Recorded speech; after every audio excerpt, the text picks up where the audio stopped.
Hello, my name is Alka Pandey and I am the art consultant and curator at the India Habitat Center. I've been working in New Delhi for the last 10 years, and before that I was an academic teaching history of art in the University of Punjab. At the moment, what I'm really enjoying is my position as one who has trained in the Indological texts and is also working with contemporary art after my postdoctoral from Goldsmiths College, University of London. The exhibition India Awakens has been a wonderful experience. Also because in a way I feel there has been a divine hand in the form of Professor Karl-Heinz Essel, who I met 3 years ago at the Habitat Center in New Delhi. 3 years ago, the seed of the banyan tree was sown in New Delhi, but the idea germinated in Austria. So we had a really lovely cross-cultural dialogue, and 3 years down the line, India Awakens Under the Banyan Tree opened at the Essel Museum on the 25th of November 2010. 34 wonderful, brilliant young artists were invited for the show.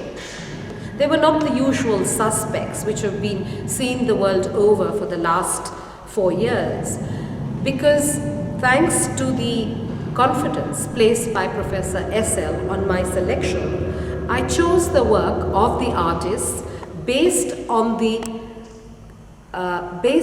context, based on the power of their work, based on the materiality and the different mediums the artists were employing.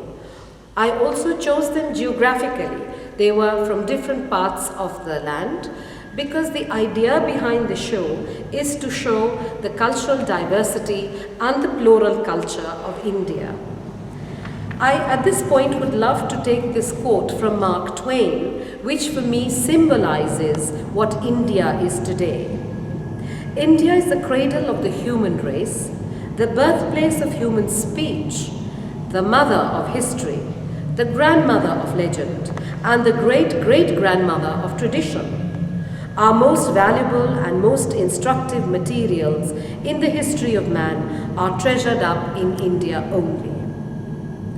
This exhibition of 34 artists shows different trajectories of what constitutes the wonder that is India.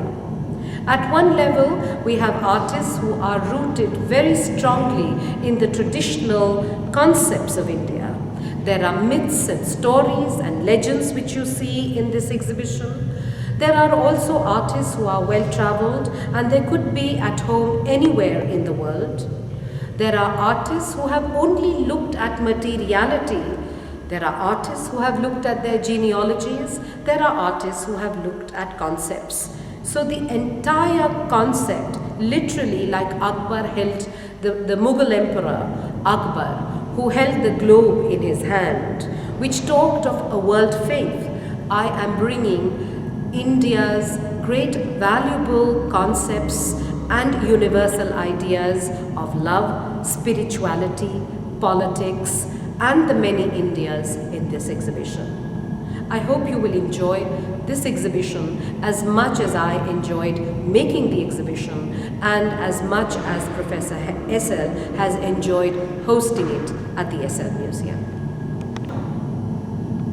I would now like to take you on this lovely journey through the exhibition, take you through the various rooms and help you, or come with me on this journey and experience India Awakening Under the Banyan Tree.